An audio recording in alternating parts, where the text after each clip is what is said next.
shout unto God with a voice of triumph. I want to tell you something. The Baptist church I was in Sunday night did that.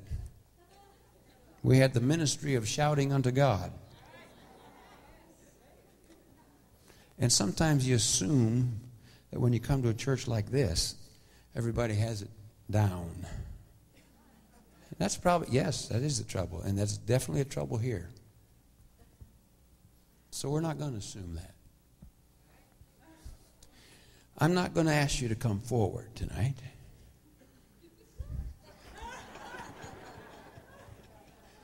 But we are going to have an invitation. We're going to have the ministry of shouting unto God with a voice of triumph. On 3. 1, 2, 3. I just tried to trick you. Didn't work though. You're too eager, right? Usually I have a lot of blank stares looking at me.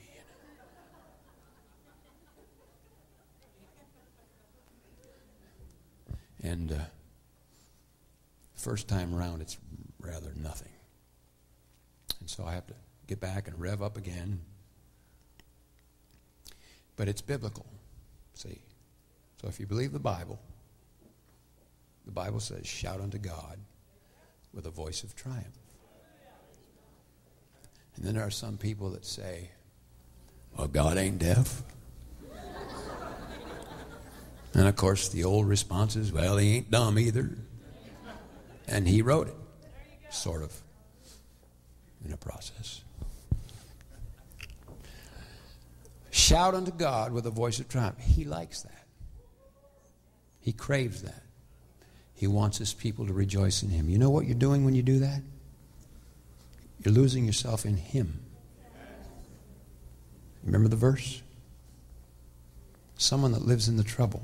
I used to see people that were able to rejoice in God all the time, like the Bible says. And I would think to myself, how unrealistic. Don't they know they're in trouble?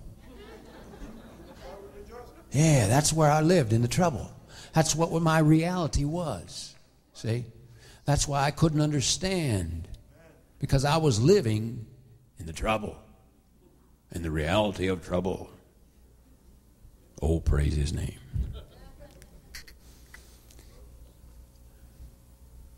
You bet it does. So, this is the ministry of shouting. This is the invitation for tonight. Especially targeted for those of you who have never done this. And usually someone will, once in a while, someone will be bold and they'll say, well, what do we say? Because most places, most people are just so, what's the word? Straight? Is that good? I like that. So straight. Yeah. We're so programmed to, have everything in a line. Well, we are too, but you get my point. And so this is for everybody, but especially those who have never done it before. Do you know that God uses the foolish things to confound the wise? This is absolutely stupid what we're doing here right now. You understand what I'm saying? It is foolish. Makes no sense at all. You need to get out of that.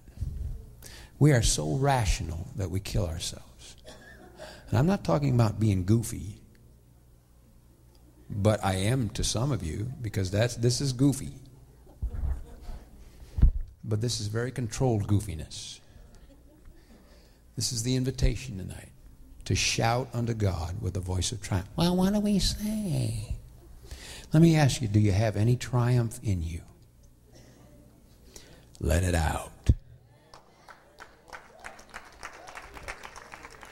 And if you don't, do it anyway. Because you might gain some triumph. You might get free. It's like the old general Naaman. He had leprosy. He wanted to get healed, so he called for the prophet. The prophet didn't come. He sent a little servant girl, and he was disgusted with that. He wanted something grand and wonderful, I guess. And you know what the servant girl said to him? Go jump in the river. That's what he said, or she said. I guess it was a she. He didn't like that so much, but you know something? When he did it, what happened? He got healed. He got free. Sometimes it takes a silly thing. And of course, this is what's happening right now at this moment. And so some of you are going to get free. This is the ministry of shouting unto God with a voice of triumph. Here we go. 1, 2, 3.